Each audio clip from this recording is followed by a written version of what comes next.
Racikan berita. Assalamualaikum warahmatullahi wabarakatuh. Waalaikumsalam. Ya, kembali UI Watch. Kali ini kami berdua ya di sini akan membahas hal-hal yang terkait dengan kondisi terkini terutama di satu area kegiatan tertentu ya. Dan saya kali ini bersama dengan Ibu Inge Mangundap ya. Dan saya sendiri Inanda Murni. Ya, banyak yang kita ingin kupas, tapi sekarang fokus dulu nih ya. Kali ini fokusnya mungkin utamanya kepada pengalaman Ibu Inge ya sebagai anggota dari Gerindra ya. Ya, anggota DPP. Anggota biasa ya, saya tidak di pengurus. Anggota DPP Dewan Pimpinan Pusat Gerindra ya. Kelihatannya sudah cukup lama ya Bu ya di sini, berapa lama ya? Sejak 2009. 2009 16 tahun ya. 16 tahun. Nah, ya. 16 tahun bergabung dengan Gerindra tentu banyak ya. Banyak liku-liku yang sudah dilalui ya, dan sejak awal sampai saat ini. Mungkin kita bisa kupas satu persatu. Ya, tahap awalnya bagaimana yang ada hal-hal apa yang menarik yang untuk bisa dikupas disampaikan kepada teman-teman ya dari UI Watch ya.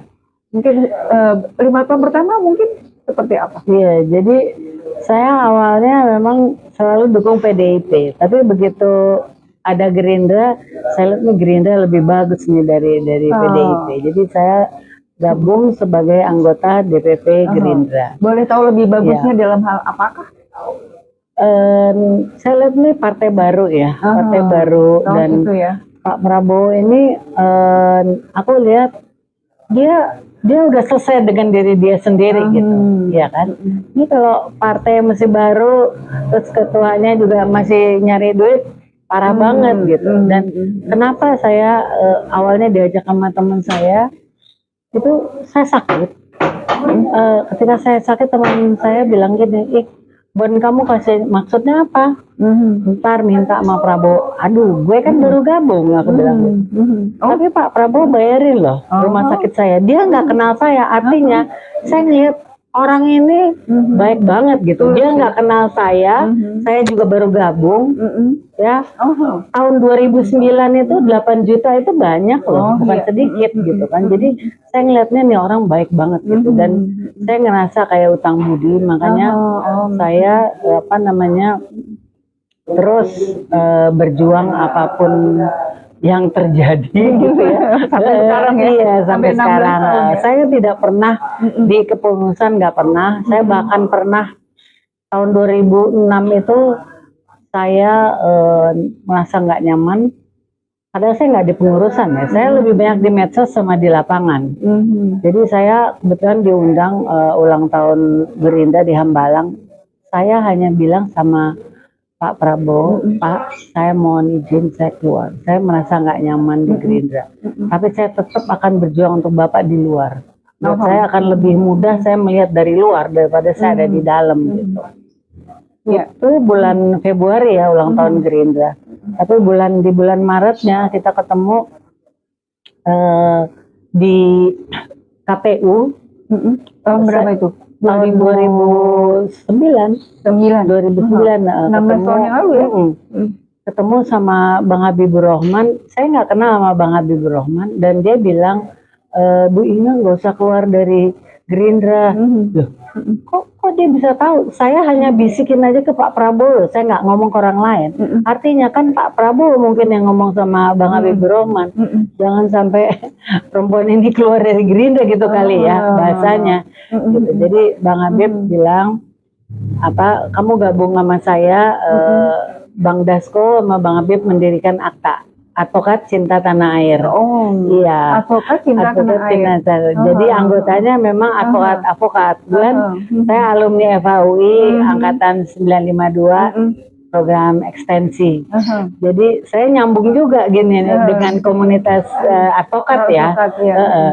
Dan jadi fokus utamanya adalah Si, Iya, cinta Cinta advokat Advokat ini sayapnya dari Gerindra. Oh, sayapnya Iya, dari kebanyakan para advokat gitu. sayapnya dari Gerindra dalam bidang hukum. Iya, departemen advokasinya gitu. Jadi aktif di situ juga ya. Iya, dan sejak 2008 itu Bang Habib minta supaya saya jadi tim sesnya Bang Habib sampai sekarang di Dapil Jakarta Timur nih, kebetulan di sini ya, dapilnya juga gitu. Jadi 2 periode 8 tahun ya saya mendukung Bang Habib juga. Saya komit karena Bang Habib juga orangnya amanah banget ya. Dia itu bukan turun ke dapil kalau reses aja. Tapi hari biasa weekend itu dia bisa turun ke dapil gitu. Bayangin 3 tahun COVID itu Bang Habib keliling Jakarta Timur ini kan 65 kelurahan. Dia bagi-bagi sembako terus loh.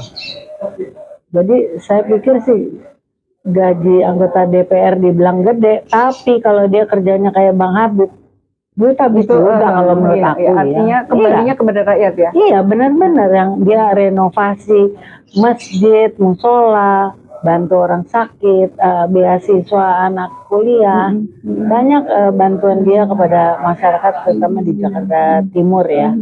Gitu ya. Iya. Artinya itu pengalaman Anda jadi tadi pengalaman sendiri Pak Prabowo dengan Habib ya. Itu satu paket lah, jadi satu paket. Prabowo dan Bang Habib itu satu paket buat saya. Jadi satu paket hanya pribadi-pribadi yang peduli, cukup peduli ya kepada rakyat. Sangat-sangat peduli kalau menurut saya gitu. Iya. Nah sekarang nih ya, sekarang bagaimana nih kepeduli sampai seberapa jauh? Artinya dari pihak Anda kepedulian Pak Prabowo kepada rakyat. Jadi karena ada menteri-menterinya yang jadi kalau Pak Prabowo sih memang apa ya, saya rasa semua orang juga tahu bahwa Pak Prabowo tuh memang pada saat itu harus dibantu Pak Jokowi, kalau nggak mungkin menang. Dia pasti akan dicurangin lagi gitu loh. Oh gitu. Iya, artinya kan pasti ada nego-nego di sana. Makanya kan kalau dilihat kabinet kebanyakan kan orang-orang Jokowi semua. Mana dari ketum-ketum relawan yang berjuang. Saya 4 pilpres, teman-teman mungkin banyak yang baru pilpres 2024 ya, tapi nggak ada yang dapat jabatan gitu. Jadi kita juga sebenarnya itu juga satu kesenjangan sosial ya, dimana kita yang udah berjuang begitu lama, 16 tahun. Iya. Jadi cuman mereka suka ngomongnya relawan itu jangan menuntut gitu, rela jangan melawan gitu. Tapi namanya kan relawan ya. Iya, tapi kan nggak fair juga untuk kami yang udah bertahun-tahun mendukung, sementara kok relawan Jokowi yang dapat jabatan. Penting kalau orangnya pada bersih. Lihat aja ini barusan si Immanuel Ebenezer udah ketangkap sama KPK. Saya bilang saya nggak malu karena apa? Dia bukan relawan Prabowo atau relawan Gerindra gitu. Itu Jokowi yang harus malu, anak buahnya itu aduh. Tapi dia apa punya malu. Itu dia. Ujung-ujungnya duit juga ternyata ya. Iyalah. Jadi gimana dong ini, mudah-mudahan ya. Saya pada saat itu juga berjuang sama Ayu Chandra Motik untuk kembali ke Undang-Undang Dasar 45. Iya, waktu itu kita udah lama juga ya. Awalnya sih sebenarnya Kak Ratna Sarumpait sih bikin itu juga, dan bahkan teman-teman saya banyak juga yang udah bikin perbandingan pasal-pasalnya itu dari Undang-Undang Dasar 45 yang asli sampai amendmen yang keempat gitu. Itu kan. Ini ya udah ke MPR udah di ini, tapi kelihatannya memang DPR belum punya goodwill ya, makanya kita sih mengharapkan terutama para aktivis ya yang udah berjuang sekian lama untuk Undang-Undang Dasar 45 ini, mudah-mudahan Pak Prabowo berkenan ya gitu loh. Masih ini artinya masih menanti ya. Iya, karena memang nggak mudah. Sekarang kan Pak Prabowo harus membersihkan sampah Jokowi selama 2 periode kan. Ya mudah dengan kabinet yang juga bukan anak buah orang kepercayaan dia juga. Itu sulit banget. Makanya saya kadang-kadang heran sama orang-orang yang dulu ngebully Prabowo sampai sekarang masih juga. Apakah mereka nggak lihat gitu loh, di dunia internasional Pak Prabowo begitu dihormati loh, termasuk juga mulai ditakuti juga sama dunia internasional. Tapi kok di negara sendiri malah dibully-bully terus gitu loh. Harusnya rakyat justru harus mendukung Pak Prabowo, iya kan? Itu idealnya. Dia ini kan mau membersihkan koruptor supaya uang-uang haram ini bisa kembali kepada rakyat lagi, ya kan? Gitu. Makanya saya kayak apa namanya mahasiswa, mereka demo. Kalian ini mahasiswa, aku bilang. Bunda juga pernah jadi mahasiswa, ya kan?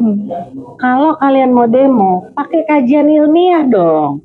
Jangan info-info hoax yang dikirim oleh buzzer-buzzer yang disponsori oleh para koruptor. Aku bilang gitu. Iya kan banyak juga korlap-korlap yang demo-demo itu kan cuman memang mereka cari nafkahnya dari demo. Dari situ Tapi aku bilang ya, saya mengharapkan mahasiswa kalau demo yang benar lah. Saya juga demo tahun 98 4 hari kita FAUI turun sampai nggak ujian kita. Gitu ya. Iya, Cilebi UI kan zaman dulu ditakutin sama pemerintah kan, gitu. Nah, jadi artinya beda banget dengan sekarang ya. Iya. Iya. Demikianlah ya. Artinya perjalanan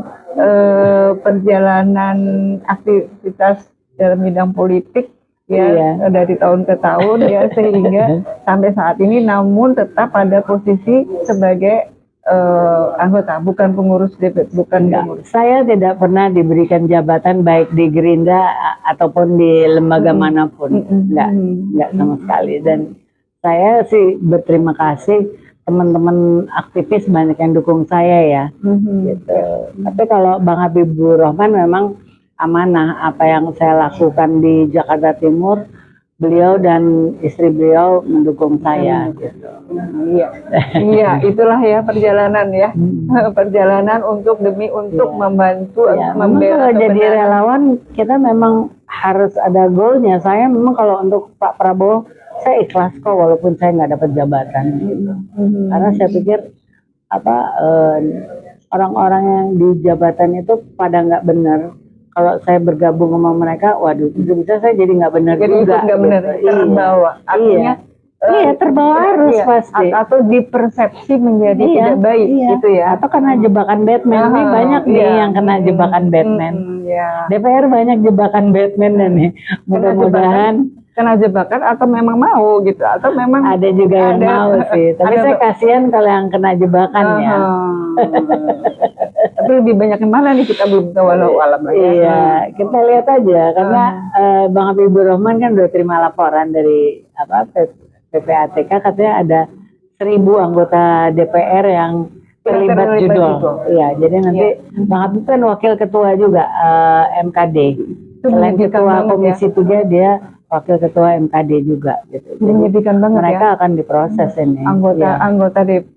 Iya, maksudnya udah gaji segitu kok masih main judul gitu ya.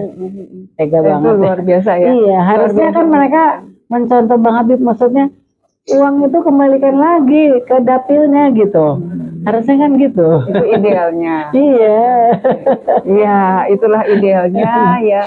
Yang mungkin sekarang ya mudah-mudahan sih ada pribadi-pribadi seperti Ibu Inge yang sayangnya saya udah terlalu tua ya untuk juga ya maju ini caleg gitu, udah nggak ada duitnya lah. Duitnya harus kuat banget ya untuk maju. Kalau cuman tanggung-tanggung nggak bakalan bisa lah, karena ini udah jadi satu kebiasaan yang nggak baik juga ya. Akhirnya mereka ngomongnya wani piro gitu kan. Kalau nggak dibayar mereka nggak mau juga dukung gitu. Jadi itulah ya. Ini nggak mudah juga untuk merubah mindset mereka kayak gitu ya. Yang sudah terbawa sekian lama yang sangat berorientasi kepada uang dana fulus. Karena saya punya teman-teman yang mereka benar-benar aktivis, gaul, temennya banyak gitu kan, tapi dia nggak punya duit banyak, nggak lolos juga gitu. Jadi memang ujung-ujungnya harus duit juga. Saya nggak tahu kapan ini bisa berubah gitu ya. Butuh waktu, butuh waktu dan berubah. Ini udah jadi kebudayaan ya.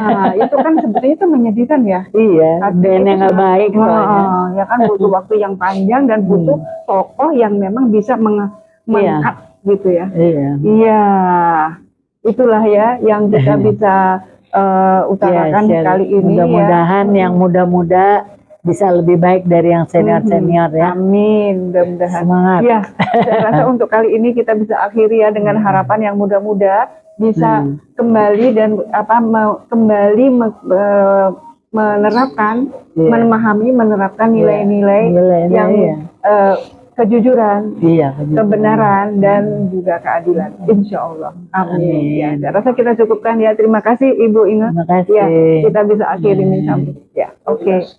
Iya, untuk itu kita tutup dengan kembali lagi Veritas Probitas Justisia. Ya.